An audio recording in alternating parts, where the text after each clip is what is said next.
السلام عليكم ورحمة الله تعالى وبركاته. مقعد وحلا عبد الرحمن قيدي. أنا أكو هلا مقعد جروب كسومالي يونيفايد يوث أو جروب كنا وحكا فايس بريزيدنت and ما تقول جديد فيديو موضوعنا وحوايا and مركو حوقا فاعفعنا لقسيو and حواي جروب كنا جروب كوحلا and سبتو لاس أساسه وحواي and دليرت الصومالي ذا مقالنا كنول and قربها وطن كان مريكان كإني أسوكينو oo macnaha waxa violence-ka iyo dhibaatooyinka oo ku haysto ina macnaha laga soo fogeeyo iyo dhaqankooda iyo diintooda wax u fiicnay macnaha bartaan mid kale aan maanta ujeedada xataa oo important thing ugu hadlayno video-gan waxa waaye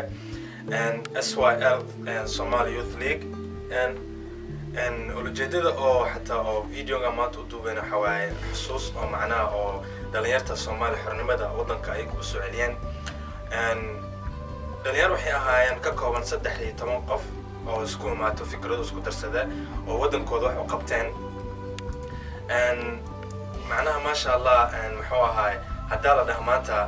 and dhalinyaro badan oo wadankan jooga ama qurbaha ama meel kasta adduunkan ka joogaan saas dad camal saas oo kale waa la heli karaa inay isku imaadaan fikrado isku darsadaan oo wadankooda ay qabtaan miina ahayn macnaha inay dadka kala dhamaan marka ani ilmo yar waxaa dheelahay aan seen camal oo kale oo imaaday oo wadankooda wax u qabteen xornimada u soo celiyeen anina waxaa dheelahay Soomaalida dhan iyo dhalinyarta youth dhan isku imaato fikrado iyo waxa oo macnaha wadankan u qaban karno community-geenaba banaan iyo intaba isku qabanno aan isaawino and midda kale oo dhalinyarta oo ku dhiirgelin lahaa waxa dheelahay waxa oo maanta oo macnaha oo khayr Ilaahay uu nasiiyo waxa kamid ah wadankan aan joogno oo macnaha oo save no oo maanta Soomaaliya macnaha ka wada oo save no inta u joogno opportunity wayna ku leena wadankan inaan wax ku barano oo mustaqbalkana meel ka gaarno wadankeena marka u laabanana oo wax u qabano taas oo ku dhiirgelin lahaa ilmaha dhalinyarta haddana mid kale hada xoogaa dib u laabto oo groupkani oo vice president oo group oo magaaladan oo Columbus ay ka tirsan waxa waa dhalinyar oo macnaha isku maatay oo waxay rabaan inay soo keenaan dhalinyarta magaaladan ku nool iyo meel kasta oo adduunka xataadii iyo suurtagal noqoto